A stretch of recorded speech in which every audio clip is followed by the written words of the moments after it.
ऐसा विचार गोस्वामी जी ने दिया कि ये भेद सदा के लिए मिट जाए। हाँ, ये बड़ी भारी बात है। इस प्रकार से ये वर्णन किया गया है।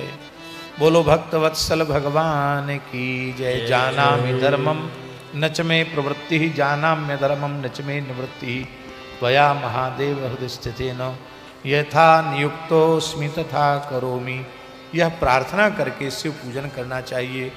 विभिन्न पुष्प अन्न जल धाराओं से शिव की पूजा करने का विशेष महात्म्य का वर्णन किया गया है। कमल से पूजा, बिल्वपत्र से पूजा। और महाराज जी इसमें विशेष बात लिखी है, जो भुक्ति मुक्ति फलम तस्य तुलस्या पूजेद यदि अर्क पुष्पई प्रतापश्च कुब्ज कल्लार कैस्तथा। कहते जो तुलसी की मंजरी से युक्त तुलसी से भगवान शिव का पूजन करता है उसको भोग और मोक्ष दोनों मिल जाते हैं। ये बात इसलिए लिखी है कि बहुत से लोग कहते हैं ना, ए शंकर जी पे बिलपत्र चढ़ाना, तुलसी मत चढ़ाओ, पर शंकर जी पर भी तुलसी दल चढ़ता है। और एक बात सुन लो, नृसिंह पुराण में लिखा है, नृसिंह भगवान बिल्वपत्र के अर्चन से विशेष प्रसन्न होते हैं। शालिग्रामार्चन में बिल्वपत्र है, पर लोगों को शास्त्र का ज़्यादा ज्ञान न होने से बोले शालिग्राम जी पर बिल्वपत्र मत चढ़ाओ और शंकर जी पर तुलसी मत चढ़ाओ। अरे भैया, दोनों में इतना प्रेम है कि दोनों बिल्वपत्र और दोनों तुलसी से प्रेम करते हैं।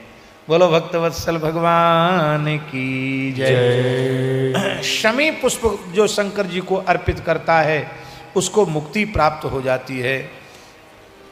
और जो बिल्वपत्र सता लक्षय सर्व कामान वाप्नुयात्, 1.25 लाख बिल्वपत्री शंकर जी को चढ़ा दो तो कोई कामना ऐसी नहीं जो अधूरी रह जाए, सारी कामनाएं पूर्ण हो जाती हैं।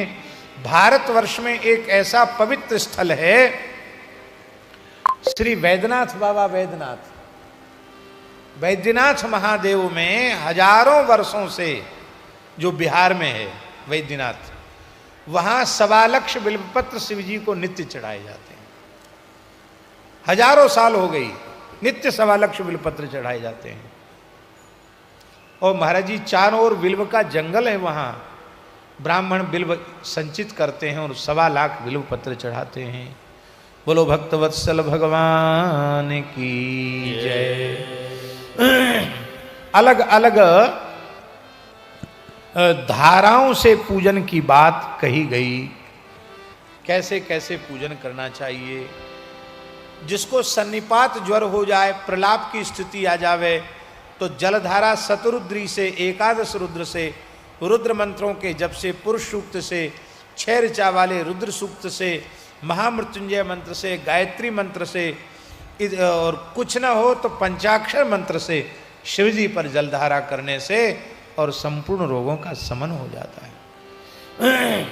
सुख समृद्धि के लिए जलधारा। और महाराज जी लिखा है, घृत धारा सहस्रनाम से करने पर वंश विस्तार होता है, इसमें संदेह नहीं। आज हम स्वामी जी को बोल रहे थे घी चढ़ाने का महत्व। वेद लक्षणा भारतीय देसी गाय के घी से 1000 शिव जी के नाम लेकर घृत धारा करे तो उसका वंश बहुत आगे बढ़ जाएगा, वंश चलेगा उसका। इस प्रकार की बात कही गई है। अलग अलग दूध से शत्रुओं के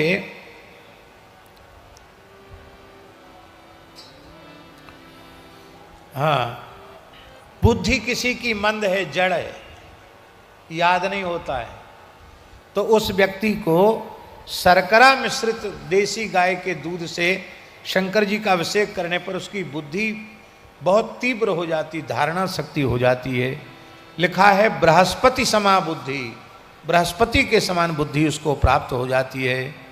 और उच्चाटन करने की भी विधि लिखी है, वो उच्चाटन आप लोग काय को करेंगे उसकी भी विधि लिखी है कि किसी ने उच्चाटन कर दिया हो तो दूध की धारा चढ़ाने से भी उच्चाटन नष्ट हो जाता है। आप किसी पे मत करना, आपको किसी ने कर दिया हो तो आप उसके लिए अभिषेक से शांत हो सकते हैं। शत्रुओं के नाश के लिए सरसों के तेल की धारा से अभिषेक करना चाहिए। सुगंधित तेल की धारा से भोगों की प्राप्ति होती है। शहद की धारा से रुद्राभिषेक किया जाए तो टीवी दूर हो जाती है, राज यक्षमा टीवी की बीमारी दूर हो जाती है। गन्ने के रस की धारा से अभिषेक करने पर संपूर्ण ऐश्वर्य की आनंद की प्राप्ति होती है। गंगाजल की धारा से अभिषेक करने पर भोग और मोक्ष की प्राप्ति होती है। फलों की रस निकाल कर उस धारा से अभिषेक करने से भी अभीष्ट की सिद्धि होती है। महामृत्युंजय मंत्र से इनको चढ़ाना चाहिए। वैदिक मंत्र के साथ महामृत्युंजय का भी प्रयोग करना चाहिए। महाराज जी बड़े बड़े विलक्षण प्रयोग हैं, दही, दूध, घी, सुगंधित तैल, इत्र। हमारे पूज्य रमण रेती वाले महाराज जी तो कई बार रुद्राभिषेक इत्र से ही करते हैं। 8-8, 10-10 लाख का इत्र चढ़ जाता भगवान शिव को एक बार, बहुत बहुत बढ़िया वाला इत्र। और फिर हमको भी प्रसाद रूप में मिल जाता और लोगों को मिल जाता, बोल ले शिव जी का प्रसाद है। बोलो भक्तवत्सल भगवान की। वो शिवरात्रि के समय जो अभिषेक करते हैं आज भी दर्शनीय है। आज इस वृद्धावस्था में भी शाम को लगभग 7 बजे महाराज बैठ जाते हैं और सवेरे 8-9 बजे तक एक आसन से बैठे रहते रुद्राभिषेक में। आज भी ऐसी अद्भुत उनकी शिव भक्ति है।